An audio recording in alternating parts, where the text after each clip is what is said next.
रुक रुक रुक रुको, कहाँ जा रहे हो? मालिक नमाज पढ़ने जा रहा हूँ। तो काम किसने करना है? जो बाकी काम पड़ा है किसने करना है? मालिक मैं नमाज पढ़ के आपके काम कर देता हूँ। अरे अगर आपने नमाज पढ़नी है 15-20 मिनट आपके यहाँ लग जाएंगे। तो काम तो आपने नहीं करना, तो उधर से आपकी तनख्वाह काट ली जाएगी। पढ़नी है तो पढ़ लो नमाज, तो मेरे ऊपर एहसान नहीं करना जो आप नमाज पढ़ने जा रहे हो।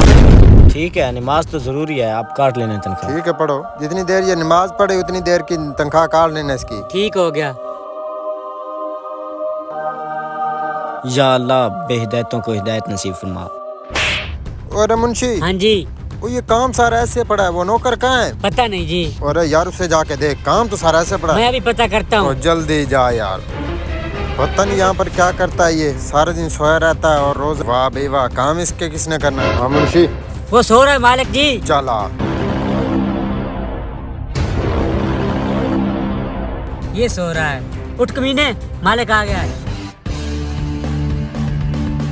हाँ जी। आपको यहाँ पर काम करने के लिए रखा हो, पहले आपने नमाज पढ़ने पे इतनी देर लगा दी, अब आप सो रहे हो, तो काम किसने करना है? मालिक जी क्या हुक्म है? ये आपको जो 15,000 तनख्वाह दे रहे हैं, ये रेस्ट करने के लिए? मालिक जी मैंने रोजा रखा हुआ था तो इसीलिए आराम कर रहा हूँ। 2 मिनट हुए हैं बस। तो यार रोजा मेरे लिए रखते हो क्या? आपको काम पे रखा हुआ है, काम नहीं करना तो आप छोड़ दें, हम किसी और को रख लेंगे। मालिक जी वैसे इतना गरूर अच्छा नहीं होता, एक ऊपर भी मालिक है जो सबका हिसाब ले रहा है। अब आपके लेक्चर रह गए थे, उठ काम करना, ठीक है? नहीं तो चला जा, बड़े नौकर। चल भाग। उल्टा ऊपर से चौड़े।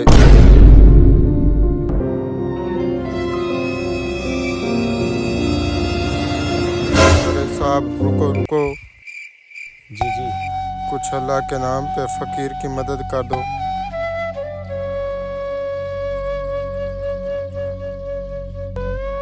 कुछ खाने पीने के लिए ले लेना मेहरबानी। और दुआ में याद रख।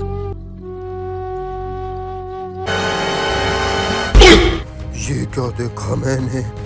अरे मुंशी पानी लेके आ। नहीं मालिक खैर तो है। बस अल्लाह की लाठी बेनियाज है, बस दुआ करो अल्लाह पाक हमें माफ़ फरमाए। तो दोस्तों अल्लाह ताला ने अगर बहुत ज़्यादा दिया है उसके ऊपर कभी गुरूर न करना, क्योंकि वो ज़ात जब इम्तिहान लेती है तो बहुत बड़े बड़े बादशाहों के तख्त उलट दिए जाते हैं। दुआ है अल्लाह पाक हम सबको अपनी हिफ्ज़-ओ-मान में रखे। आमीन आमीन। शुक्रिया।